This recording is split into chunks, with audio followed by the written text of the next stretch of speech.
Welcome back to episode 51 of Let's Write. So today we are doing characterization again, and we're doing another character sketch. Now, tomorrow we will be returning to the world of world building. So look forward for that. So same deal as the past two times, just a brief character sketch, whatever format you want to do it in. We're just trying to get a basic idea of who these characters of ours are, and it's stuff that may change later as you write the story. Your character may change. So in any case, we're writing for 15 minutes. You can go ahead and get comfortable and situated, and if you need more time for that, as always, you can pause the video. So let's write.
Welcome back. So today my character is actually another male character. Two male characters in a row. What are we going to do? Okay, so let me introduce you to Zistmo Klein. He is a supporting character. He is the treasurer of Ishvara. So essentially he's in charge of the town's treasury. And he's also part of the council. He's a man around 60 years old. He has short gray hair and a long, fluffy gray beard. He typically wears a black hat with his clothes, just generic pants, suspenders, and like a cotton type shirt. His eyes are black and have a strong glint to them.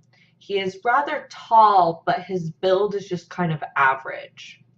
Zismo has an incredible presence when he enters a room. Some of it has to do with his height, but he also has an aura around him that seems to exude power and commands respect. He is rather introverted, but his gift with numbers and managing money has made him an asset to the growth of Ishvara. Being somewhat introverted, he does spend a lot of his time by himself. He never married, but he does keep company with a particular widow in town once a week. And they just hang out, eat dinner, go for a walk, but nothing ever comes of it. And, a lot of the, little gossiping women in the town talk about it frequently and try to, pressure him to like propose or something of that nature, but he won't do it. He is rather someone that likes to think a lot, so he just spends a lot of time just being in thought by himself. So like many of the townspeople, he was born and raised in Ishvara. He and Saul are very close as they have known each other since boyhood. When he was about 15 years old, he started working with the previous town treasurer and gained the man's confidence. And this man taught Zistmo much of what he knows now. He doesn't really have an internal conflict at the moment. Just, at the moment, there's nothing that he seems to have an internal quandary over. That may change. So we'll see. His external conflict is very much the same as Saul's. He, like Saul, has known Dara since she first came to Ishvara. And like Saul, he thinks she is too young to handle the responsibility that she's been given. So there are a lot of fights in the council meeting, just like she and Saul fight constantly. However, the difference is Zismo is a lot calmer in temperament, so the fights between him and Dara are considerably less explosive. And also the fact, his part in Dara's life isn't necessarily as like a kind of father figure, so that makes a difference as well. Kind of some extra notes. He's very much your kind of average introvert who is good with numbers and money but not so good with people. He isn't completely socially inept, but he's not so great with people. Thankfully, he's had people that have helped him along the way, and also his job, does not require him to interact with people a lot. So that's good. Pardon me, I'm sorry for my yawning. In any case, that is it for today. So I hope that you had another good jaunt into figuring out a new character and getting a feel for them. And thank you for all your comments and suggestions. I do appreciate them. And as always, please feel free to send me what you've written. And thank you so much for joining me. I will see you tomorrow. Bye.